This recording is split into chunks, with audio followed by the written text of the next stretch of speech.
Hello.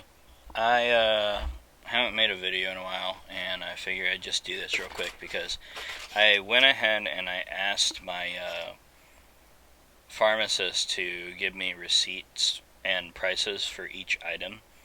I have really decent insurance since I work at the hospital, but I just wanted to showcase this to you because I believe that this is kind of a serious issue that a lot of people without insurance have to face when it comes to diabetes, which I believe 1 in 4 people in America has diabetes.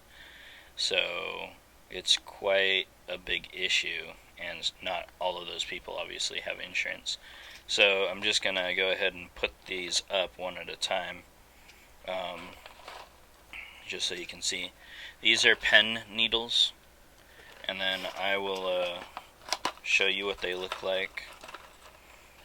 They are just the tips, basically the needle points that you poke into to inject these, which is an insulin pen, into your body.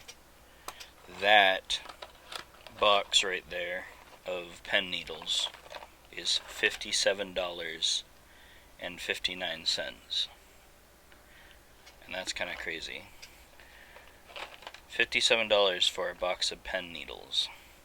Okay, the next thing is a box of, I believe 5, if I'm not mistaken. 5 of these insulin pens. The short-acting Novolog insulin, which looks like this. It's the orange kind. That box, it might be 6, but 5, I think it is 5 though, is, okay, this is ridiculous. Read this. $681.37 for 5 pens. And I mean, if you eat 3 meals a day and have it each time with each meal, you could easily go through 5 pens in a month. That's $681 in 1 month just for the short-acting insulin. And you can't even use those pens without this $57 box of pen needles. So that's basically already 700 plus right there. And then this one right here is a box of long-acting insulin. I take this twice per day, but you take a much larger dose. So I've been taking 5 or 6 units per meal from the short-acting insulin. These long-acting insulin, I take 22 units in one go, but it's only twice per day instead of 3 times per day, 12 hours apart from each other. That box, oddly enough, for the long-acting insulin, is a little bit cheaper, but not by much. $585.57 for 5 of these long-acting insulin pens, which are the green ones that look like this. So if that's all you take, that's still over $1,000 a month if you do not have insurance. A month. Okay. Now next we got these Next Contour strips. This is just the strips that read your drop of blood. So if I didn't have this part prepared. If I open up my little blood kit to get my blood sugar, you need this, which is separate, which your doctor would give you, but it costs money if you don't have insurance. Which these are the strips right here. These strips plug in to this so that you can get a reading from the machine. And each of the strips looks like that. And I believe there's like 100 per container. And each of these boxes is 2 of those. So I believe it's either 2 or 300 strips in that, because I don't know if it's 100 or 150 per container, but either way. That, for those strips alone, is $578.08. So just for the strips that you cannot use without the machine, $578.08. So monthly, that's probably about a month's worth of strips, give or take. Monthly, you're looking at $1,500 right there, so maybe even $1,600. Next up, we have metformin, which they're very large white pills, kind of remind me of a multivitamin. 1,000 milligram tablets. I take these. It's as prescribed, of course, but I take one of these 1,000 milligram pills with each meal. If I only eat once or twice a day, I only take it with 1,000 or 2,000 total per day milligrams. So 1 or 2 tablets a day, depending on if I eat one or twice. If I eat 3 times, I think I only take it twice. So the most I would take in a day is 2,000 milligrams. But either way, that's my prescription. For one bottle of these, which has, I believe, 120 in them. Say if you're getting twice per day for a month, that's 60. So this is a 2-month supply bottle. It's $84.50, which you can see right there.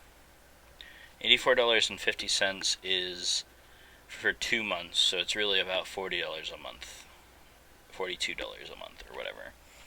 So if you're going for $42 a month there, and you add it on to the total we had, you're looking at $1,650, something like that, in 1 month. I didn't actually total up the total, but I'm just guesstimating. Okay, next I have my atorvastatin, 40 milligram tablets. They're oval-shaped white pills.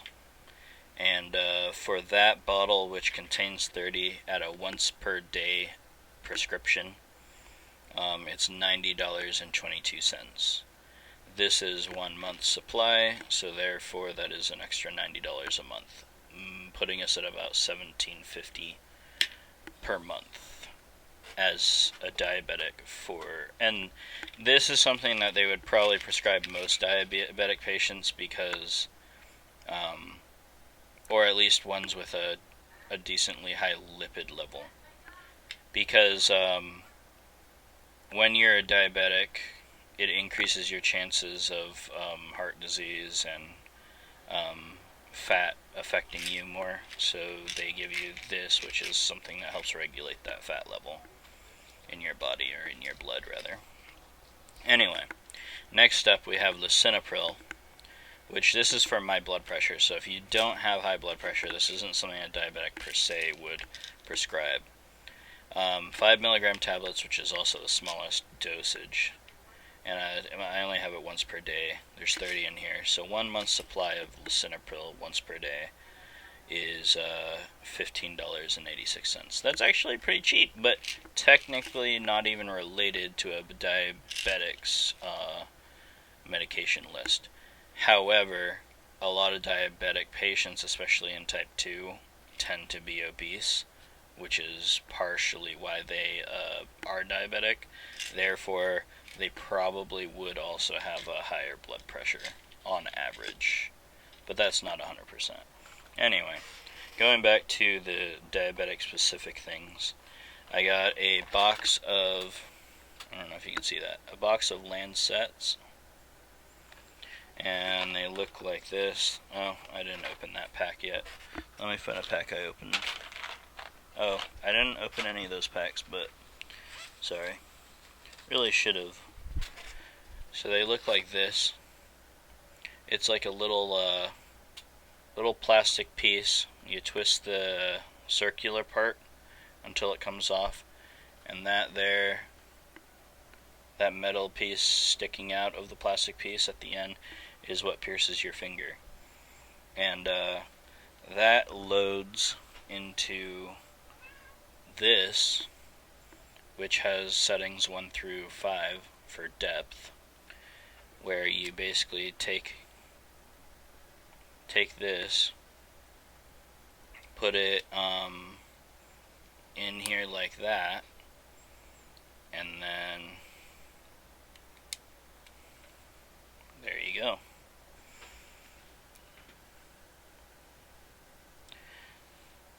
So we basically put that in there. You pull this back to cock it like a gun, and I don't know if you can hear that, but you push it and it springs the needle out forward and into your skin. Anyway, that is a lancet, and a box of those lancets, 300 of them, which I guess there's 300 strips and 300 lancets, so one of those boxes is equal to one of these boxes as far as usages go.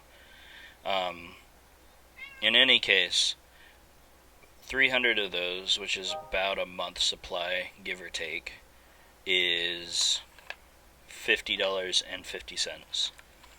So, bringing the total up to $1,800 per month. That is all of the medications that I got, and that's all the medications that I would assume most diabetics have. I also have low vitamin D levels, so I have to buy an over-the-counter vitamin D pill, which isn't too bad. The price on this, I think, was in the maybe $10 or $20 range. I don't even know if it was that much, but I don't have the price tag on that because it's over the counter, so they don't stick it on the bottle too often. I also have to buy alcohol swabs if you want to do it properly, because you want to clean both the pens. So when you open up an insulin pen, you want to take an alcohol swab, clean the end on the outside and on the surface of the insulin, right there where the needle goes into, and then apply the needle to the tip. So you want those swabs, and then technically, which I think a lot of people ignore, but you also want to swab and clean your finger before poking it. A lot of people will not do that, they'll just poke it. But yeah. And then I also I got these in in a little baggie, but I got little gummies in there, and that's gummy multivitamins. I don't know how much those cost, but I get a bottle of them, and you take 2 of those little gummies per day. And then I also don't, because I'm out of it, but I need to go get some more. I have once a day Claritin, because when I inject the Levemir, which is the green pen, the long-acting, into my skin, I get these, I don't know, you can't really see anything, but I get these raised bumps where the injection site happens, and that's because I have a slight allergy to something in the, most likely the preservatives of the insulin. So there's something I'm kind of allergic to. It makes raised bumps on my skin, but it's not severe enough of an allergy to where I'm like choking up in my neck area like you see in the movies or anything like that. But I do take a once a day Claritin to help minimize the allergic effect that it has on me. But yeah, so with no insurance, if you want to get all of the things that you're supposed to get and properly get everything, you're looking at over $1,800 with no insurance. And that's just ridiculous. The prices on these things is ridiculous. And I, like I said, am very lucky to have really good insurance through my employer. And my insurance drops my price for all of those items, every single one that I just showed you. My total is $5.05, which is almost nothing, and I don't even think about it because I have insurance. But like I said, someone without insurance basically doesn't have an option to get these things unless they're going through some kind of assistance program, because $1,800 a month is not affordable. And what would be affordable is to pay for the insurance policy, of course. And I'm assuming that the insurance policy that they're going to pay for is a cheaper one, therefore not as good a coverage as mine. so the copays will still be higher than $5, and and then they'll also have to pay that monthly fee for the insurance, which sometimes they can't afford, which is why they don't have insurance to begin with. It's just a catch-22. It's kind of ridiculous, but the fact that these companies are charging, I mean, $500 or $600 for a 1 month supply of insulin, that's just, it's highway robbery. In any case, I just wanted to kind of bring these things to light and kind of make a video about it. I know I haven't done much of a catch-up, so I guess I can do that now since I'm already talking, but basically, I've fallen off the rails a little bit with my blood sugar levels as far as, like, what I'm eating. I've kind of gone to eating what I want a little bit more than before. I'm still mindful of what I eat, but I'm not moderating it as much as I was at first. So I've definitely seen myself kind of plateau in a sense where I am not losing consistent weight all the time like I was before. I've more maintained. I haven't gone up in weight, but I've maintained. And my fasting I have stuck to for the most part. I have had some days where I'm bad or I shorten the fasting window, but overall I've stuck to at least a 16-hour fast and sometimes longer. And I think that that's part of why I have maintained weight and not gone back up in weight. And besides that, I've been pretty good about taking my insulin and my medications. There's been a couple days where I actually, especially on my off days where my days kind of blend together, and sometimes I do flip to a day shift schedule if I have to do something during the day. And in those days, it's a little more difficult to figure out when to give the insulin, or it's a little bit harder to remember. Because when I'm working, it's like right before or after work starts and right before or after work ends is when I take my insulin, because it's a 12-hour shift, and that's about how frequently you want to take your insulin for your once a day. And then otherwise it's just with meals, right? But for me, it's been a little harder on my off days because I have like 4 days off in a row.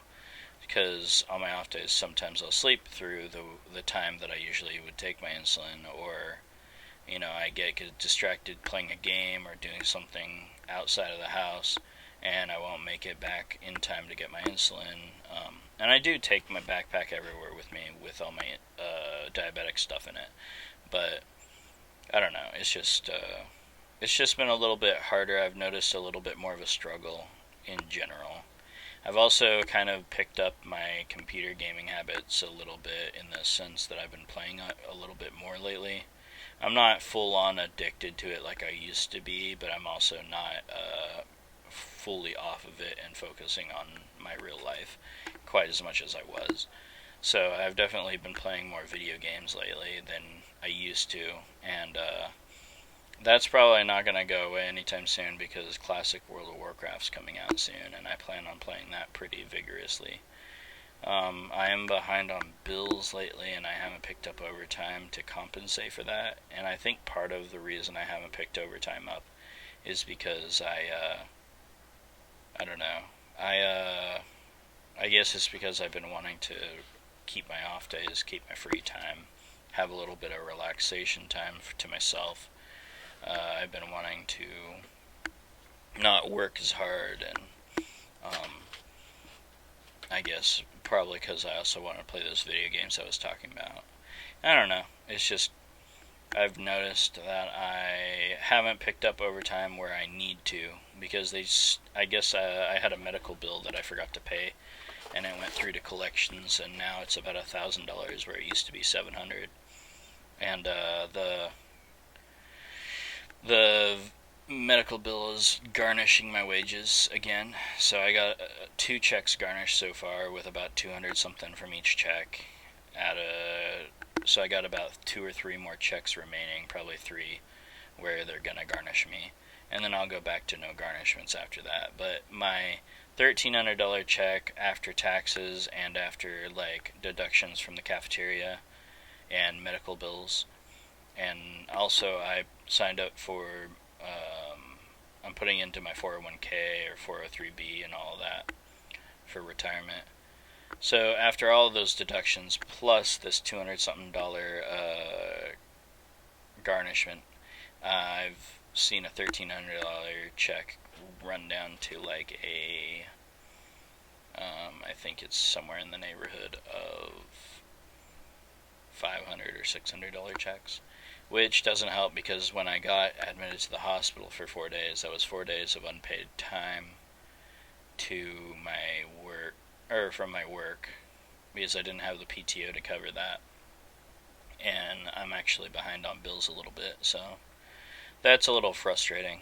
But I just caught up on most of my bills. My mom helped me with my cell phone bill, which is a little ridiculously high in cost because we're paying towards the cell phones.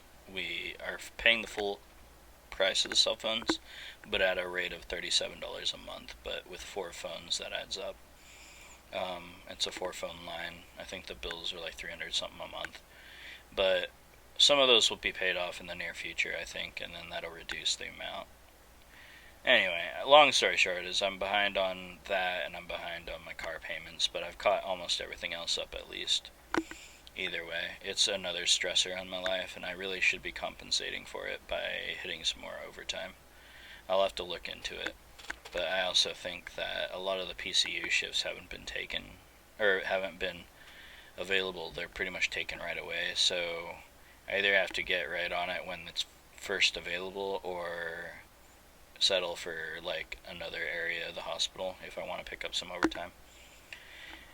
That's a lot more than my diabetic situation though, so I'll go ahead and get going. But I guess in a vlog you talk about your life, and that's what's going on with me. So if you play World of Warcraft and you plan on playing Classic though, I did end up, I think it's called Feralise or something like that, is the realm I'm playing on. It's an East Coast PvP realm, and I have 3 names reserved on there, and I'll be playing that pretty consistently once it's out. I believe the Classic releases August 26th. I don't have PTO to cover the 2 weeks off that I wanted, so most likely I'll just play on my off days, but that's coming up here pretty soon, and I'm excited for it. Anyway, I hope you all have a good day, good night, or whatever time of day it is that you're watching this, if you're watching it. And thanks for watching. Bye.